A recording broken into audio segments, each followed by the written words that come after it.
Good morning, everyone. Good morning again. We're going to run this in a precise fashion, so it should be exactly 9:45. So welcome again, and I have the pleasure of introducing our next speaker, Jason O'Connor.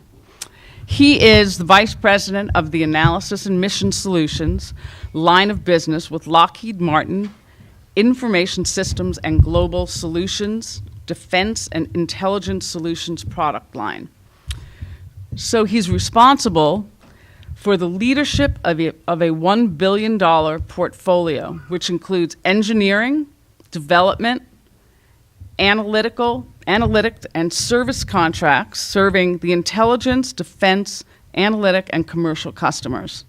He has 23 years of experience in diverse business leadership and technology and has consistently driven innovation and mission focus into the business. He joined Lockheed in 1991.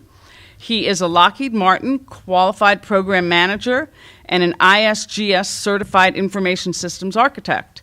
He's worked extensively in systems engineering, hardware, software development, and operations. We are very lucky and thrilled to have him here with us.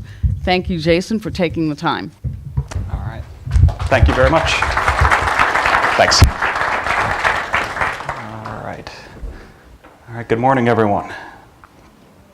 So with that introduction, that's a little tough to follow. Thank you for those kind words. And I want to thank everybody for the opportunity to be here this morning and talk a little bit about big data and analytics. As mentioned in the introduction, I have the privilege of running a business at Lockheed Martin that focuses on software development, analysis, and information technology. And we get to work on a very broad array of some exciting topics, and I'm going to try to bring some of that to you this morning and get you thinking about things perhaps a little bit differently. It's also a privilege to be here at the I love it when you call me Big Data conference. And as I've been informed, I get to work with some pretty amazing people at Lockheed Martin. They launch amazing science into space. They go to Mars. They break the sound barrier. But I've been told by our communications team I'm the first to speak at a conference named after a Notorious B.I.G. song. So that will be our next step forward this morning. So when we talk about analytics and we talk about these efforts, we're going to talk with a big focus on the predictive side of things. I think that's probably a little bit unique about what we do in my business. That is the real focus. And we also are going to be stressing a balance of technology, information technology, science and math, and tradecraft.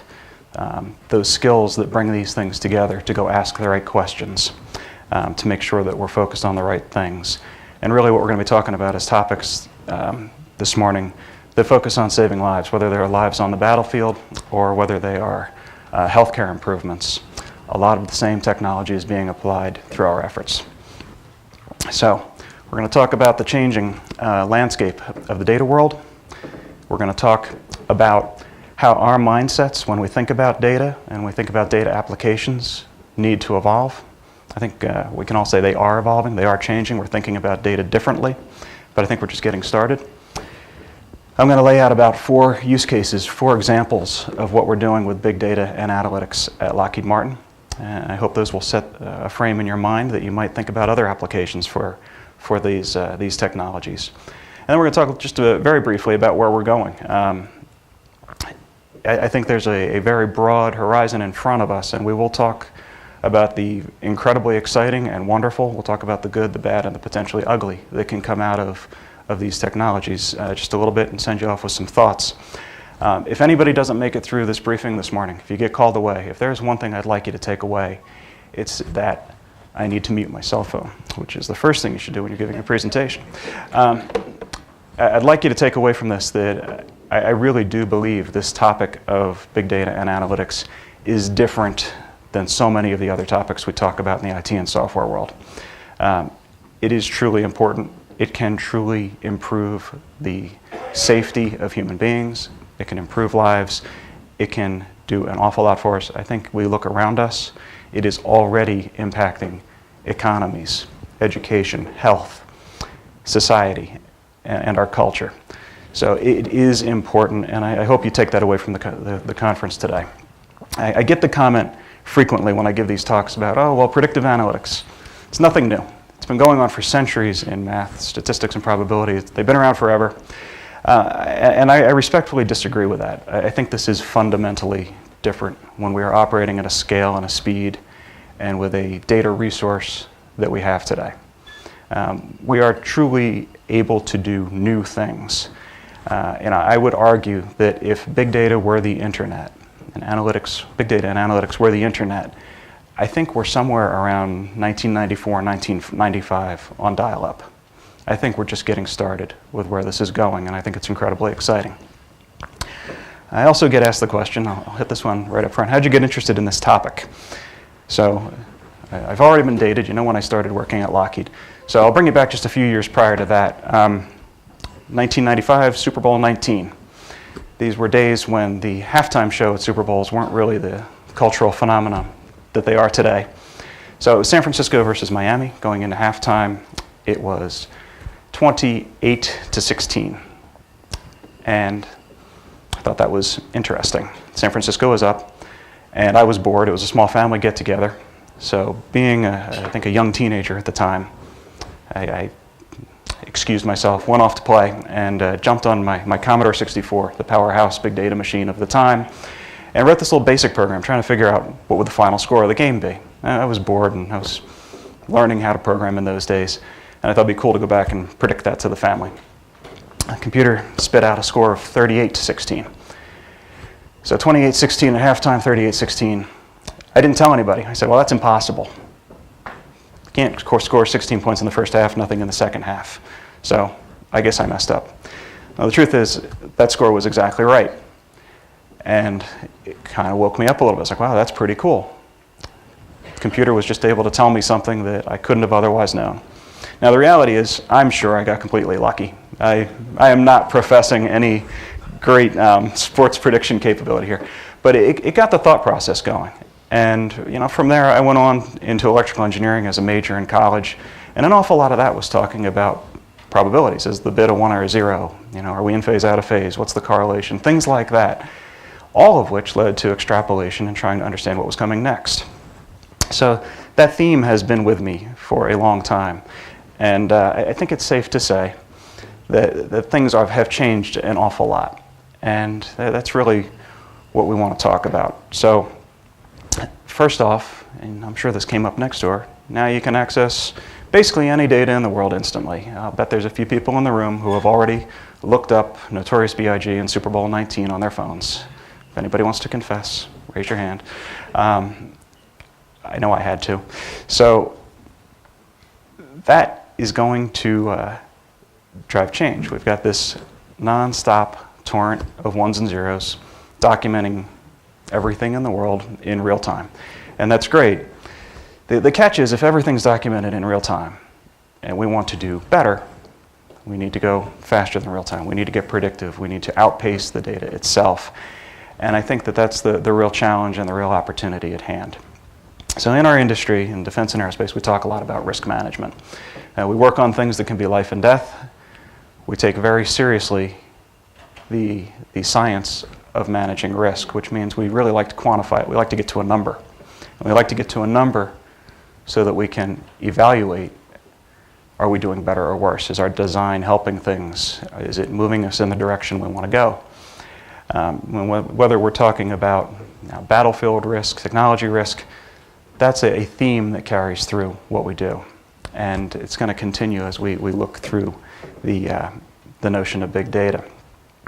So we talk about prospecting this big data and trying to figure out where we're going to go with it in the future. And the analogy of the needle in the haystack is used pretty frequently. And I would submit that we've gotten pretty good at finding the needle in the haystack. We can process tons of data, we can do it fast. If we know what we're looking for, we can typically find it. It's very discrete. It's a yes or no, you found it or you didn't.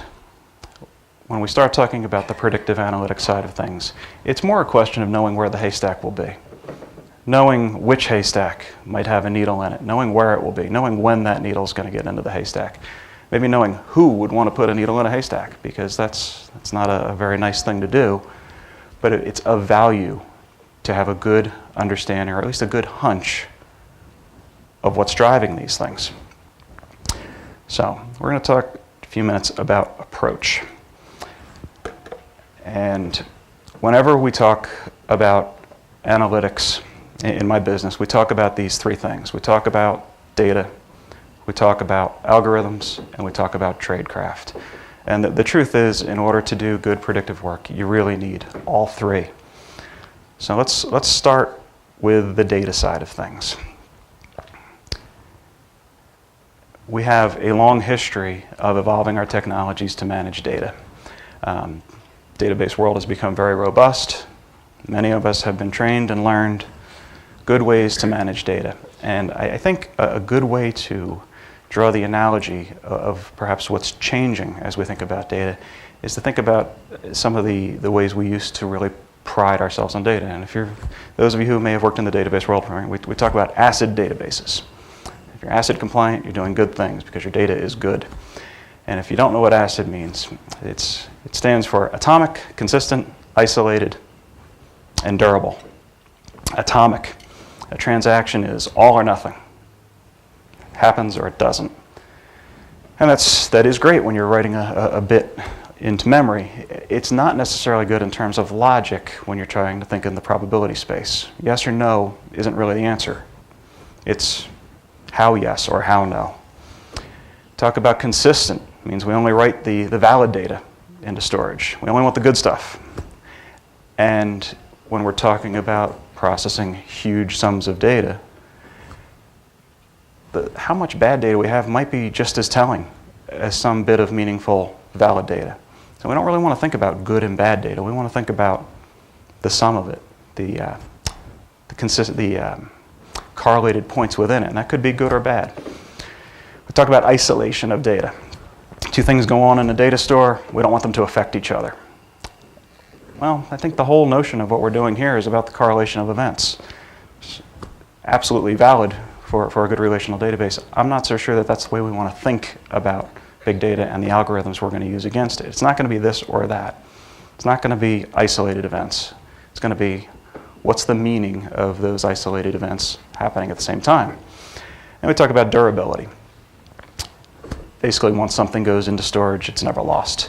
And not a bad notion, but again, it reinforces this mindset of permanence. Yes and no, black and white, binary thinking in data. And I submit that we need to think in those gray spaces more than in the black and the white. So that brings us on to the next step, which is algorithms. And if we think about the black and white of data, and we think about how we educate computer scientists, programmers, what do we do right off the bat when they go to school? We teach them discrete math and linear algebra. Very definitive thought processes. And those are wonderful things to study, and they're absolutely critical in a computer scientist's education. But I would hope that going forward, we're thinking as much about probability and stochastics in their education, because that's going to be at least as important as those more discrete type of mathematics, discrete type of thinking. When we think about how we've come to do what we do in analytics at Lockheed Martin, it's really come out of the engineering math side of things. It's come out of the fluid dynamics. It's come out of the algorithms we use to think about airflows over a wing, to project the trajectory of a rocket or the path of a spacecraft. It's that type of math now being employed over these large sets of data, frankly combined with the near limitless processing power that we get thanks to the cloud, that are enabling us to do some new things and some pretty valuable things as we go forward. And then lastly is tradecraft. A question that frequently comes up is, well, we got the data, we got the processing power, we can write brilliant algorithms. Do we need people involved? And I will say absolutely yes. I think that we're at a point where getting through the data and the algorithms can make our people a lot faster, a lot smarter, a lot more efficient. But human judgment, knowing what questions to ask, having a particular skill set, think of it as a detective-like skill set to work through data, ask the right questions, pull the threads, I still think is of tremendous value, and it's critical in building confidence in the recommendations, predictions, etc., that we might produce from this work. So let's move on, and we're going to talk about our primary tool that we use for this kind of work at Lockheed Martin. And it's a fairly broad story. It's called Lockheed Martin Wisdom, and this is our big data analytics product and service at Lockheed Martin. We've been working on this for a good number of years, and it's been an interesting path. I've been involved with it since the very beginning, which was probably 5-6 years ago. And the funny thing about Lockheed Martin Wisdom was at the time we didn't set out to build a big data analytics engine. That wasn't the intent. Frankly, we were building something pretty focused. We wanted to build a capability to predict, anticipate pandemic breakouts. And we were looking at big data and trying to apply the right algorithms that might say, hey, there's at the time it was avian flu that was the big concern, and we wanted to see, can we predict if there's going to be a real problem, something that we might want to provide indications and warnings in advance of. And the fact is that pandemic monitoring capability remained in R&D. It really never progressed past that. But before we were done, a major world event happened, and that was the Arab Spring. And some of the early news started to come out of the events there. And we had noticed, I should say, that our algorithms and our approach to this product might just be able to monitor social stability using the same approach they were using to monitor pandemic breakout. And that is, in fact, what happened. So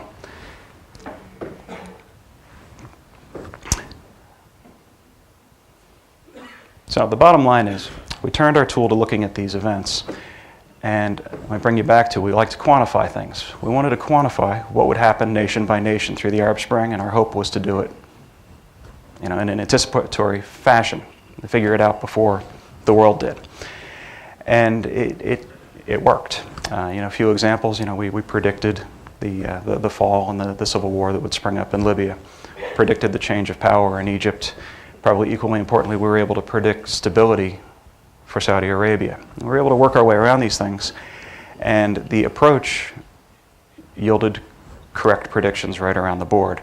And I think what was most significant about it was the anticipatory fashion. We were able to make those predictions with numerical confidence 6 weeks in advance of when it became evident through the traditional news cycle. And that was a great example of the combined data, algorithms, and tradecraft. We had learned what data to leverage, what data to sort through, and how to manage it. We had developed a correlation algorithm that looked at particular variables in that data. And when we saw events start to correlate, when those signals started to line up, that drove up the risk factor for our nation. And there was tradecraft. We had linguists, we had social scientists, we had a broad array of talent looking at these things. Now, that's not to say it was a big group of people, and that's something I probably should take just a brief moment to say. All these activities I'm going to talk to you about today, these are small teams. These are single-digit people, and they are typically working these projects. I don't think I'll talk about anything today that takes more than 2 weeks. This is pretty quick, small team, agile team type of stuff. So we became very proud of the predictions that came out of the Arab Spring, and we started to realize we had this engine called Wisdom. We had plugged in an algorithm for pandemics. Even though that stayed in R&D, the algorithm looked pretty solid.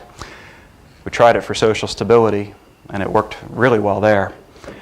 And we've now taken it and plugged some more things in. So let's talk about protecting the warfighter. We're extremely proud to be under contract and support an organization called the Joint Improvised Explosive Device Defeat Organization. It's a bit of a mouthful. JIATO, you may hear it called. And the mission here is to defeat, interrupt, remove explosive devices from around the world. The intent is really to save lives. And we have a team we're very proud of supporting that mission. Over the years, they have provided analysis process using these techniques that have removed literally thousands of pounds of explosives from the field around the world. certainly saving lives. I can't give you an exact count, but we are very proud of the work they do and the missions they support. To give you an idea of the pace, just this year we've provided 1,200 analytic products, essentially analytic reports, helping to define where these threats might be, how they can be removed. And this is also a case when we think about the data algorithm tradecraft spectrum that's heavy on the tradecraft side. These are mostly essentially detective thinking analysts that are using tools to mill through lots of data and come up with patterns. The blend is going to vary in case to case here. Not a whole ton of algorithm work on this, a little bit to help find indicators, find patterns, lots of data management, and tons of tradecraft. And I'm going to keep coming back to it. That human element, that thinking about things right, helps move these things along. They've evolved their tradecraft to a point now that it's actually become a training enterprise for us. Over the past 12 years, we have trained 40,000 Army intel soldiers in this type of tradecraft. And we're very proud to propagate that work and help keep them informed. So let's move on to the next theme here, which is eliminate fraud and abuse. And I think that's a fairly polite way on this chart of saying detecting and defining criminal activity. The story here is we were asked to go help better define and better understand, gather data on what appeared to be a very large-scale counterfeit drug operation. And I will confess, I hadn't really worked in that world before this came in, but we employed our tools and we brought our intel analysts in, and we were able to better define, gather information, put together a report that helped our client understand what they were up against. And it was complicated. These counterfeit drug operations are not just a website that you might see promoting some pharmaceutical of choice. There's raw materials, there's manufacturing, there's logistics, there's shipping. There is the internet side of things and how websites are hosted and how they're concealed. There are massive money laundering networks behind it. All of that is complicated, and it's all a task. It's the classic connect the dots task. It gets a lot easier when you can look at tons of data and look for patterns, look for connections, and provide that to properly skilled analysts to then go mill through. So that, I mentioned our speed on these things. That was one that was fully completed, I think, in about 10 days from the time of the request, and provided, I think, a very comprehensive description and portfolio of what this particular client was up against. So again, another, I think, very productive, important use of this type of technology. And then last, we talk about identify blood infections. And what we're really talking about here is an algorithm that came from our researchers who have traditionally focused on missile defense algorithms to do early detection of sepsis infections in hospital patients. Turns out that the signals that our bodies give off, think temperature, blood pressure, white cell count, etc., provide great data, provide great indicators that when correlated in the right way with appropriate algorithms can provide indications and warnings that a patient might develop a sepsis infection. Now, I was frankly shocked when I started to learn the numbers of sepsis. In this nation alone, in the US, 250,000 people per year die from sepsis infections. It is a $20 billion a year draw on the healthcare system. It's a big deal. By employing this technique, by looking at the data, developing algorithms, and in this case they were algorithms again from missile defense, we've been able to improve upon detection by 14 hours. So we can indicate an infection in a potential infection in a patient 14 hours earlier than previous techniques. I would submit that is a great use of algorithms and big data when we can do something like that. That is something that absolutely saves lives, it reduces false diagnoses, and it absolutely saves resources of our healthcare system and providers. So, where are we going from here? let's talk about what's next. There's a lot of what's next going on. We talk about big data only getting bigger, and I haven't put up the obligatory chart about how many terabytes are being produced per second and everything else that you see in every big data presentation, because frankly, it's just escalating continuously. Back in June, Forbes published an article estimating that by 2016 we'll have 61 million square feet of data center space in this country. That's a big data center. That's 1,200 football fields worth of racks. That's a lot of processing power, and when we think about what we might do with that, well, I think the sky's the limit. That's just in this nation. Hong Kong, Brazil, Dubai.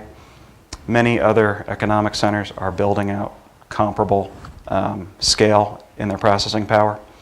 We talk about cloud computing traffic, a lot of which is driven by the type of activities I'm talking about. From 2012 to 2017, projected to quadruple. So it's going to be consuming 2/3 of internet bandwidth is the current estimate by 2017. The biggest drivers. So what's making this all happen? And I think we're going to be talking throughout the day about the Internet of Things. So I'm not going to harp a whole lot on it.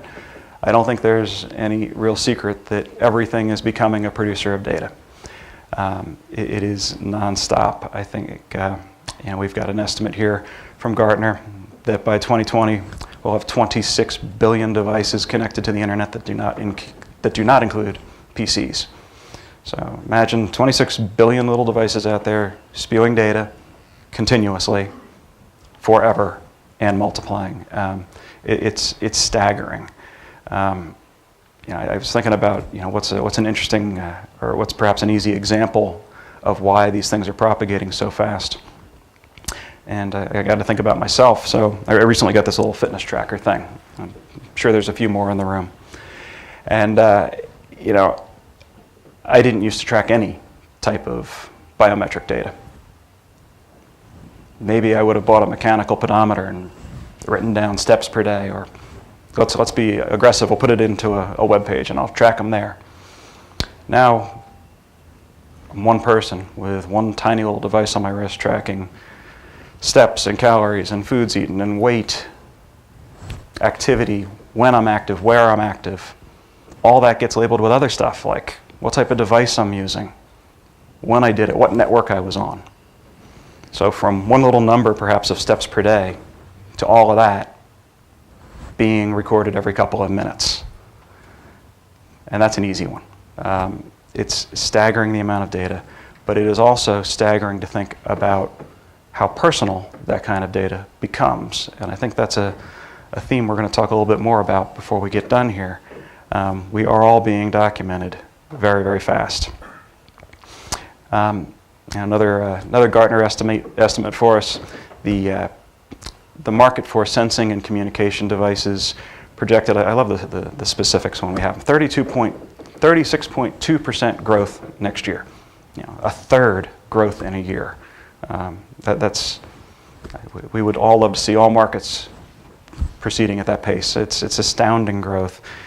And given the cost of these devices and the fact that they are put into consumer devices, frankly, with or without choice. Think about your smart refrigerator, think about your toaster, think about your television set, think about your car, and the fact that it is possible to have your car projecting its telemetry data in real time as you're driving down the road. Is that a good thing?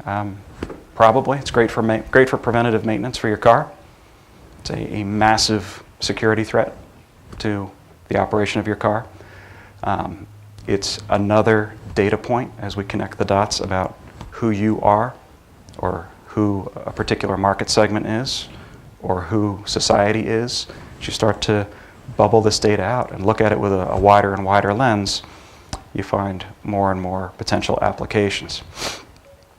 So now we're going to have our thermostats and everything else projecting our data into the cloud.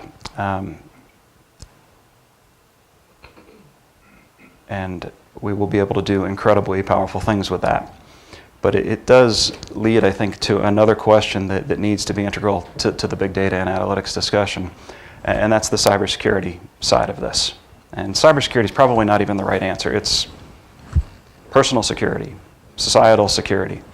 If we document every single thing about every single person every day, I think we can all stretch our imaginations pretty far to think about what might be done with that kind of data. Frankly, right now it's done to make sure you get the right ad when you open a web page.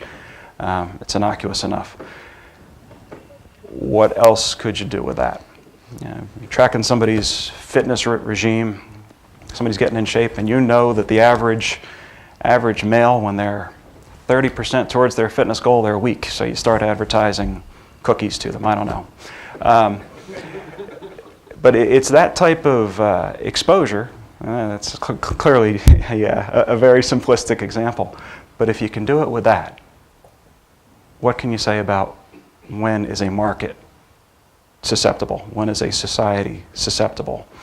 And these are the things that I think concern us.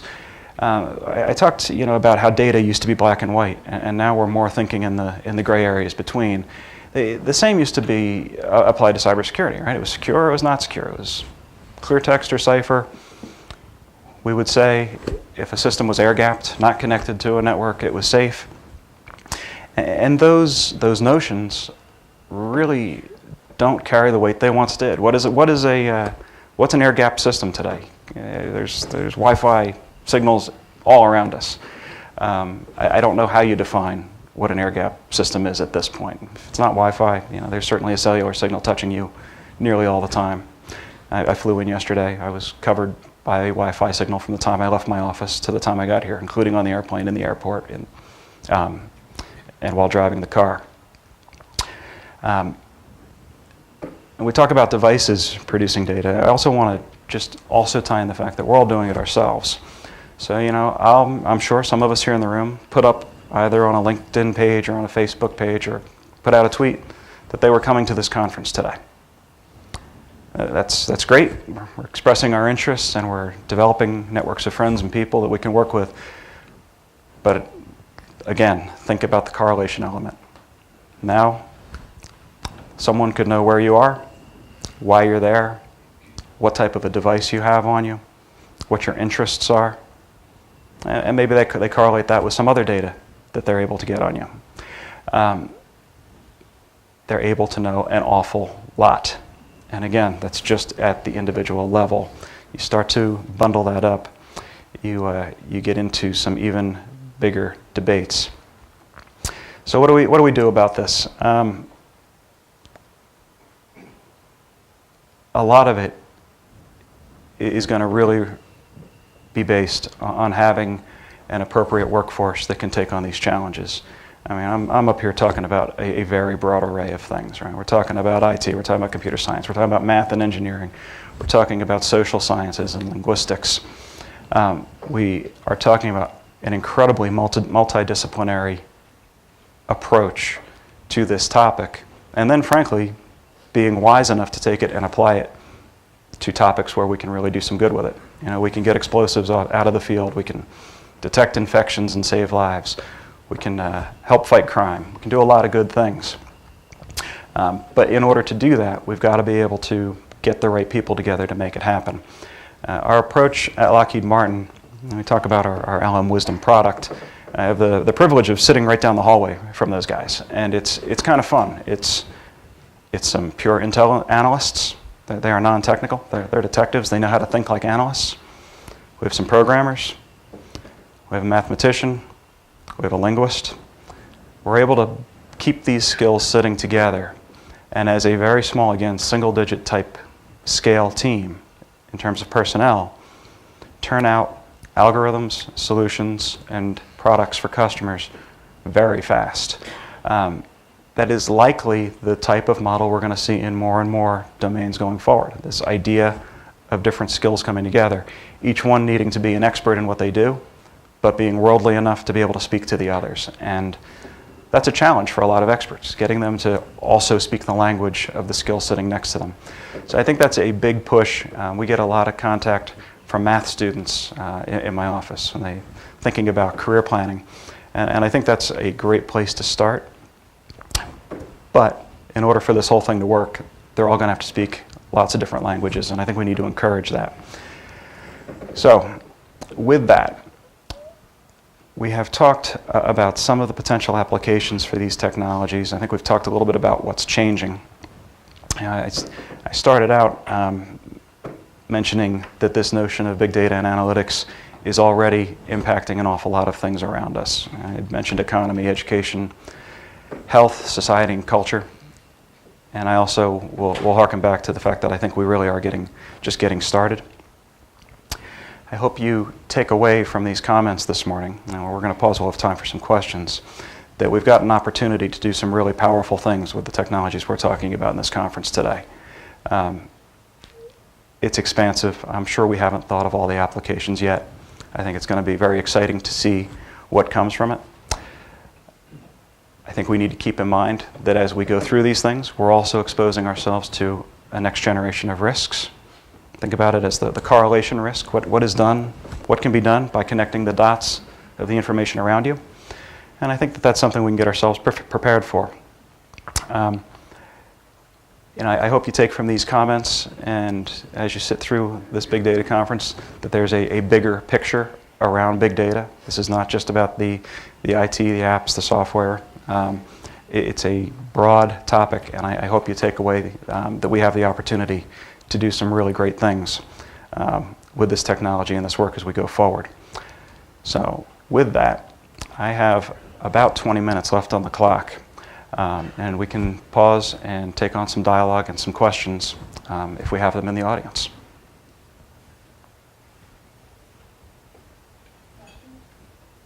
There you go. How do you determine what's relevant to what you're looking for? Like what's relevant and what's irrelevant? That's the tradecraft side. I can't give you a pure technical solution to that. Our basic approach is to define signals in the data that we have to work with. And we use a lot of engineering mathematics, so we're looking for those signals, those waves that we can find in the data. And then we find patterns of where those waves or those signals line up or relate to one another in some way that it looks like something that we might be able to repeat. And we put that on the shelf, we index that, and then we look for that pattern again. Now the truth is, lots of them are going to be wrong.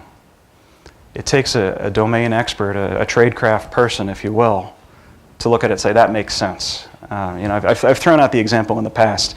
You're spot on. You've got to be really careful with this. I always use the analogy of baseball statistics. You'll hear somebody say, well, it's a Tuesday in July and it's sunny and it's a lefty at the plate, a righty on the mound, and it's the third inning, therefore he's going to hit a double. And it's meaningless. You can find those types of patterns, but you're just getting lucky. Frankly, you're getting me like me with my little Super Bowl prediction when I was a teenager. But if you have a domain expert who thinks like a detective, and before you rely on that signal, or before you rely on that algorithm, put some thought into it. Does this make sense? Can we find other examples of this in the system or in the history of the system? Then you can build some more confidence. And then you test it out. All of these things take time to prove out. And hopefully you get to a point where your numerical prediction and confidence is meaningful. But it's not an automatic type of answer. Okay. Thank you. Yeah.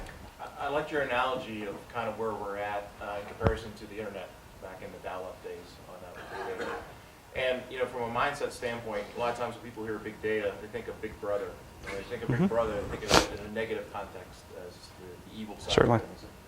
But your examples also was very much on the positive side, the agility and the collaboration, and how you can help prevent things and be a benefit to society. In your opinion, where do you think we're at with that in the sense of the mindset and the security around it? Could you repeat the question? Oh, yes, I can.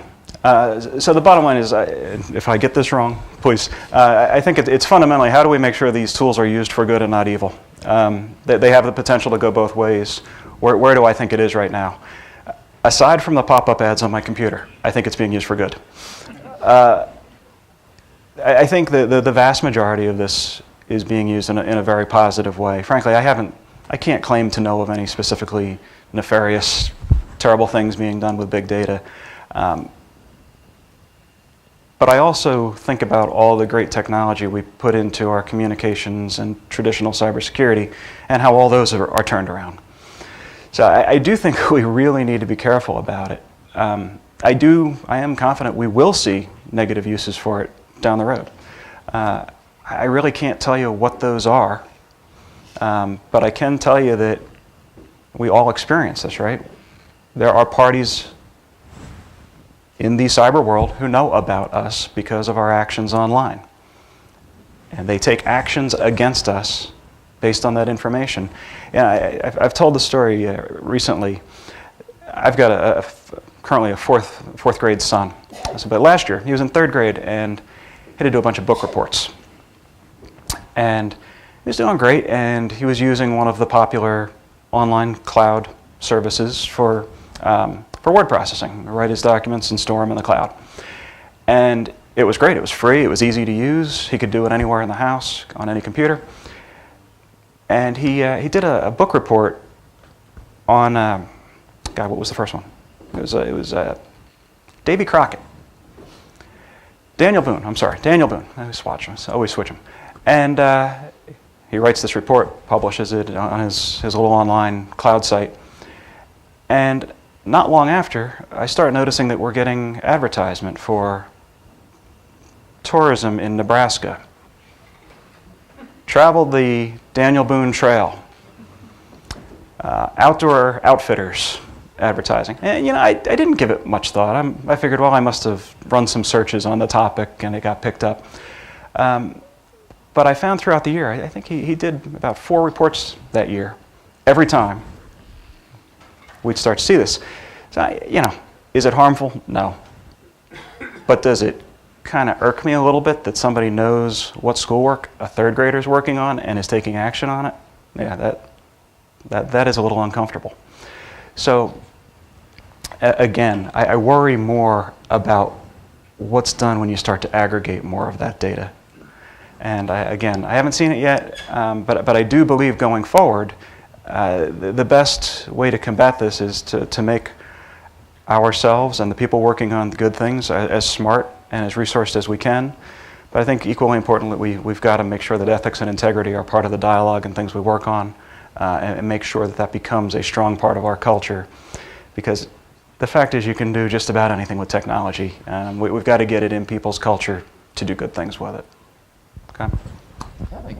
You use the phrase predictive analytics in your title, and you give examples of some things that seem more like detection of crime, etc.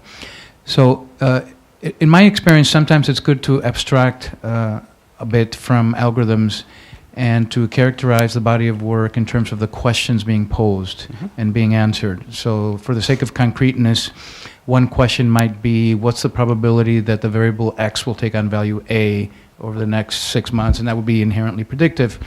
Another type of question is, what are natural groupings in this data, which very often leads to clustering algorithms. But the point is that it's useful to understand applications in terms of the questions being asked. So my question to you is, in your body of work, what are the top questions that arise that you throw these different algorithms at, but that are they questions of prediction? Are they questions of natural groupings? Can you characterize the applications in terms of the questions being posed? I think I can help. I think most importantly is historically and even up to current, most of the questions have been data mining, find things.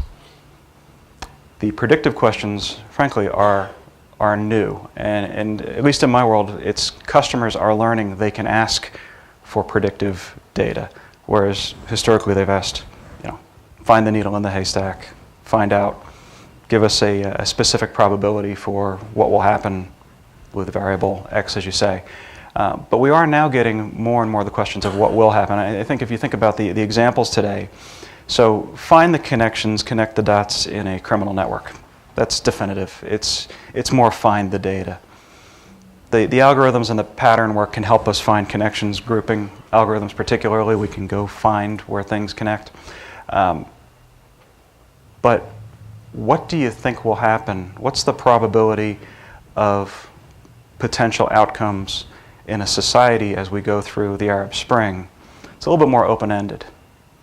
And that's really where we need the social scientists to come in and put things in the proper language. So, well, here's the stratification of what might happen to a society in turmoil. Nothing, mild unrest, concessions from a government, overthrow of a government, civil war. You can make up a spectrum of possible outcomes. That's not something that's necessarily obvious. It's something that it takes an expert in the field to come in and provide to help get the question structured. And then it does get a little bit more definitive. It's what's the probability of each? But all of that is based on looking at the correlation of signals historically collected and predicting where they're going to go in the future. So it's an evolution in the questions that are being asked right now. I do submit that I think we're going to see more and more requests for the predictive type of deliveries.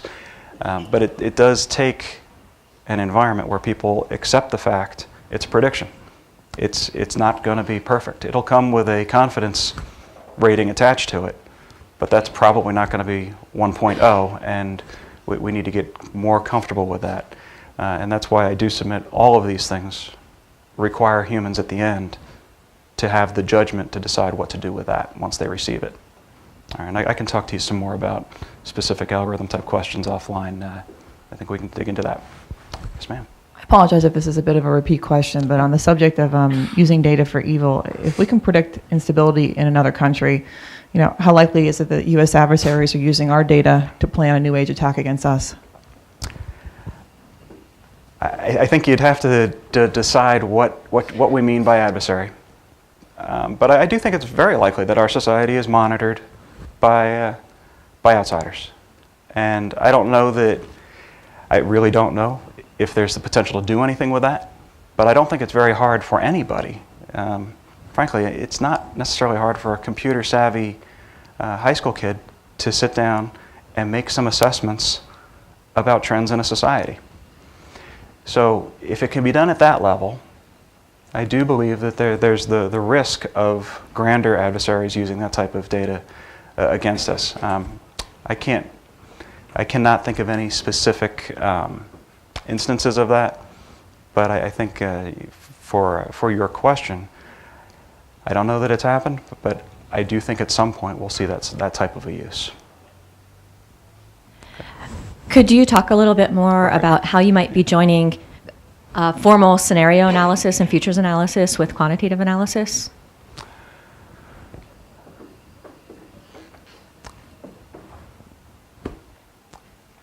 I think that the best way to answer that is that we do it through the skill sets of the people that we're applying to the problems. So those analytic processes are coming in from our team of Intel analysts who are skilled in those capabilities. They are then paired with computational personnel to make it into appropriate algorithms.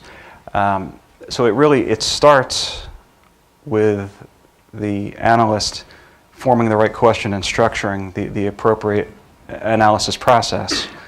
It then gets promoted to the more mathematical side where we try to program it. Okay. All right, how am I doing? Okay, do one more. Yep. Hi. Hi. You talked about the LM Wisdom data analytics tool. As a former manufacturing engineer on the F-35 in Fort Worth, Texas, it seems like it took a monumental effort for them to launch SAP 101 Aero there because of the size of the company. Could you talk about how you brought that on board, what your legacy systems were before the LM Wisdom tool, and kind of the challenges to bringing that into your department? Sure. It's probably not a very grandiose answer, though. LM Wisdom really has nothing to do with those other systems you're mentioning. It's a self-contained system that we've developed. It runs in the cloud. Our challenges in standing it up were frankly minimal. It was a R&D effort to start out with. It operated in the R&D world. It got promoted up to a cloud instance, and it operates there today. So it's been one that's frankly been pretty easy to work with as we've matured it over the years. Okay. All right, I think we had one more up here. Yes. I was just curious if... And I'm not repeating the question, am I? Yell at me, it's okay. I was curious what other techniques other than correlation your team uses, and also the extent to which everything's developed in-house versus buying, machine learning packages or other things from outside, and if so, what those were that you... Okay. Yeah, so LM Wisdom is built largely, I'm sorry, the question was what are our solutions built upon, and how are we getting specific algorithms into it besides correlation. Correlation's a big one. We use it for a lot, but it's not simple correlation. It's not single variable correlation. We tend to bundle a lot of things into what we call a signal. Pattern recognition is a very big element of it. We have over the years had a lot of technologies dealing with pattern recognition, target identification, things like that. Those same techniques apply readily to looking for data that repeats. So those are a couple of examples. But the fact is, we built LM Wisdom accidentally at the start, but it turned out to be a very good thing. We built it as a big data back end with an API that was easy to plug algorithms in to the front of. And those can come as custom code, they can come as MATLAB algorithms, they can come as a broad array of things we can plug in, up to including we plug full simulators into the front of it. So that's been the real approach there. In terms of what it's built on, it is built on a foundation that is completely open source software. Our custom code rides on top of that and does the data management, the pattern identification, and produces the interface that allows us to plug other algorithms into it. Okay. All right. I think we're good, right? I think we are good. Thank you so much. All right. Thank you, everybody, for your time. I really do appreciate the opportunity to talk to you. And thank you to the organizers and the sponsors. Thank you.